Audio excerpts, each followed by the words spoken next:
En marco entonces a la primera pregunta era sobre el pronunciamiento que ha realizado la Corte Suprema sobre los elementos de la prisión preventiva. Así es.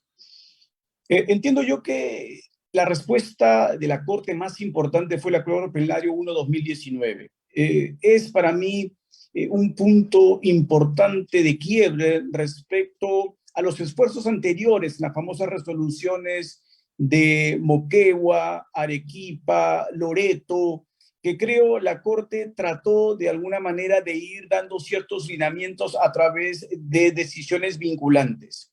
Sin embargo, dada la trascendencia que la Corte apostó por un acuerdo plenario en donde intervinieron todos los vocales de la Corte Suprema y sacaron lineamientos uniformes de aceptación por todos los miembros de la Corte Suprema de aquel entonces. Es un esfuerzo académico muy grande, es un esfuerzo jurisprudencial aún mayor. Esta es una decisión de la Corte que cuando yo la he conversado con profesores extranjeros han tenido solamente palabras de halago respecto a la forma en que la Corte ha abordado el tema de la prisión preventiva, dando como garantía indispensable para el ciudadano que el proceso va a tener que ser llevado siempre en libertad como regla y que excepcionalmente esa regla pues se ordenarán restricciones a la libertad, las comparecencias, impedimentos de salida, entre otras posibilidades que creativamente el código le permite al juzgador. Y en el caso más extremo, ¿no? De acuerdo a lo que dice San Martín, el famoso carácter excepcionalísimo es que se admita la prisión preventiva. Entonces, sí, definitivamente creo que este es lo mejor que la Corte Suprema ha hecho respecto a prisión preventiva, un trabajo articulado, ordenado, estructurado, que merece no solo que se difunda y que se conozca en detalle, sino que sobre todo se genere una necesidad de obediencia uniforme en los jueces de la República para que esta institución no sea objeto de abuso.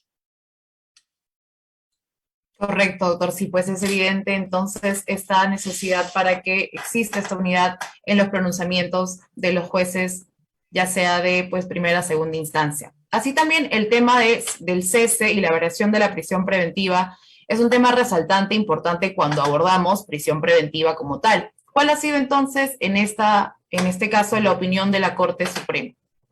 Bueno, la Corte Suprema también ha establecido lineamientos respecto a los criterios para concluir la prisión preventiva sobre la base, como lo ha repetido también innumerables veces nuestro sistema de justicia, en la famosa cláusula rebus sic extantibus, es decir, el famoso carácter de reformabilidad, de mutabilidad que tiene la medida de prisión preventiva. Lo que la Corte ha reiterado uniformemente es que, y en el caso peruano es importantísimo, hasta de oficio el juez puede verificar que si en el caso concreto decayó alguno de los tres presupuestos que permitieron una prisión preventiva, incluso en esas circunstancias de oficio, el juez puede decidir dejar esa medida sin efecto. Y esto también es importante porque le da al juez el rol que el modelo procesal penal que tenemos le ha asignado válidamente. Es decir, que se comporte como un juez de garantías, que no sea un juez que trate de ayudar, que trate de apoyar al Ministerio Público. No, eso ya acabó. En el modelo actual, el rol del juez es básicamente respetar el criterio de igualdad de armas y por lo tanto, en esas circunstancias el juez no tiene por qué apostar porque la prisión preventiva continúe. Por el contrario, él puede entender que decayendo algún elemento, inmediatamente tiene que dejar sin efecto la misma, garantizando la libertad, que es el bien jurídico más importante que uno tiene después de la vida.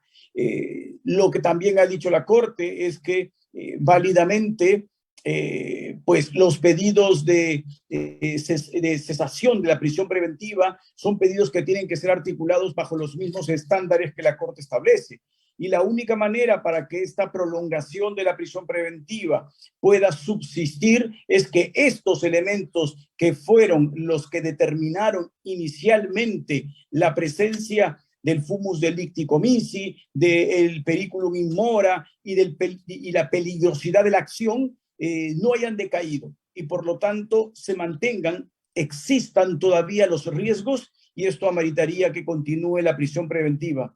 pero siempre bajo esa sujeción a la reformabilidad. Y eso también lo ha destacado la Corte en innumerables decisiones, vuelvo a repetir, con el objetivo de que los jueces pues hagan, ¿no?, caso a las líneas que la Corte va generando en dirección a que nuestro derecho penal esté dentro de los estándares del debido proceso. Correcto, doctor. Y de esa misma forma, así como el pronunciamiento de la Corte Suprema tiene una inferencia en los jueces de rango inferior, usted en su experiencia como abogado litigante, ¿qué lugar ocupa pues la jurisprudencia suprema para la elaboración de una defensa técnica? Bueno, esta pregunta es fundamental porque para la defensa técnica es piedra angular lo que la Corte Suprema ha ido estableciendo como lineamientos. La Corte Suprema ha tenido en estos últimos tiempos un rol y un protagonismo muy peculiar que ha ido generando una apuesta por el garantismo. Es una apuesta respecto a la cual no se puede claudicar jamás.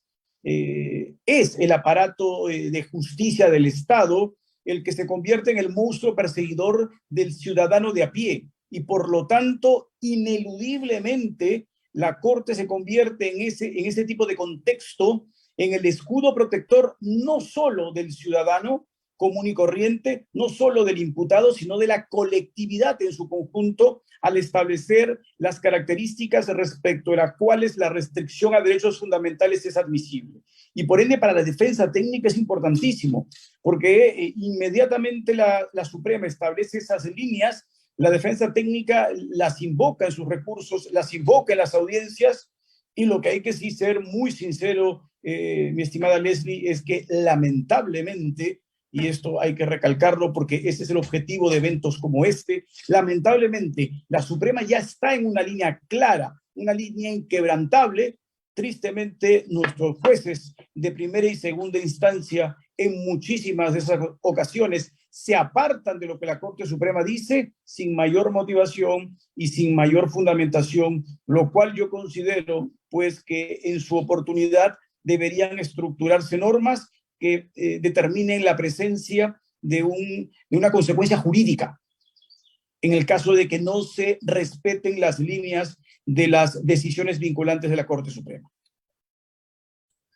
Correcto, doctor, totalmente recibo sus comentarios. Entonces, con miras a la clase que usted va a dictar, que tiene a su cargo de prisión preventiva, el 14 de diciembre, ¿cuáles serían las jurisprudencias más relevantes que el alumno debe conocer para poder tener una clase dinámica? También nos acompañan diversas personas que van a participar, como también que se están animando a estar con nosotros en este curso de actualización jurídica.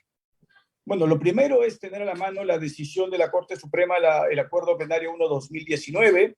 Posteriormente es el doctor San Martín, en el que una decisión que en 3 de sus considerandos se convierte también en jurisprudencia de carácter vinculante, que es la de la Sala Penal Nacional, la 2020 del año pasado. Esa también es muy importante porque allí se van trazando unas líneas que como siempre digo yo, a ver, el derecho es lógica, el derecho es racionalidad, el derecho es estructuras de un pensamiento que uno puede definitivamente colocar con premisas para arribar a conclusiones.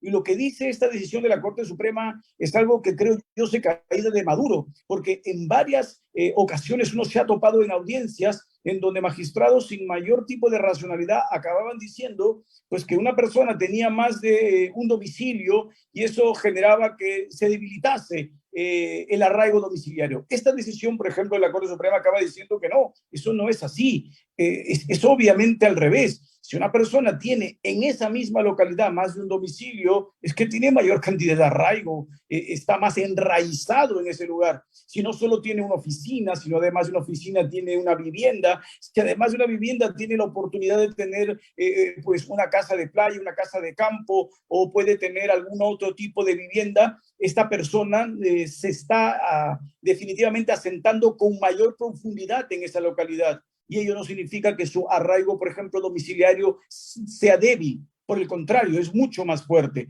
Claro, obviamente si los domicilios múltiples no estuviesen en territorio nacional, uno podría decir válidamente que eso es un comportamiento que debilita el arraigo. Lo mismo con lo que se señala en diversas decisiones, lamentables en primera y en segunda instancia, en donde la persona, por ejemplo, no tiene, entre comillas, un trabajo adecuado porque esta persona es un independiente.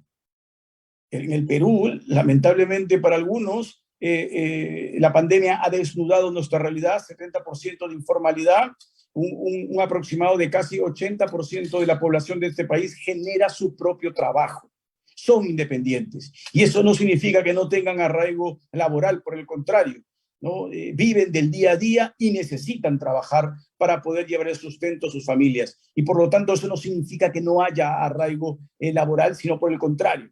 Entonces, estas decisiones últimas de la Corte Suprema, creo yo, están aterrizando en el principio de realidad que a veces es pasado por alto. Entonces, eso vamos a discutir para que la valoración que se tenga de una institución como esta no deje de lado las connotaciones propias de nuestra dinámica social, que es muy singular. Correcto, doctora. Así es. Igual la Suprema tiene que ser consciente de las nuevas condiciones que se han dado ahora por la pandemia del coronavirus y los diversos elementos que tiene la prisión preventiva. Entonces, unas últimas palabras que desee dar a las personas que nos están observando en la sala Zoom y en el Facebook para este curso de actualización jurídica y la clase que está a su cargo.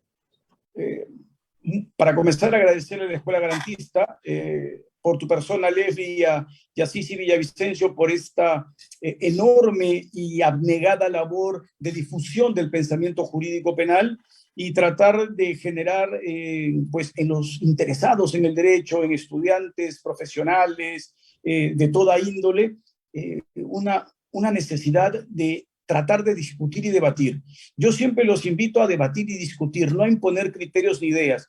Normalmente mi estilo es que intervengan todos, que cuestionen todos y que los puntos de vista se pongan sobre la mesa, porque en esta suerte de dialéctica al más puro estilo kantiano es que uno puede acabar llegando a soluciones que puedan definitivamente en el ejercicio profesional dar mejores frutos. Entonces, felicito a la Escuela Garantista por esa iniciativa y los invito a todos para que estos días pues, se conecten y empecemos a discutir y a debatir de una institución tan importante como la prisión preventiva. Muchas gracias, Leslie. Muchas gracias, doctor Julio. Como siempre, es un placer tenerlo dentro de la plana docente y todas las personas ya están cordialmente invitados a este curso de actualización.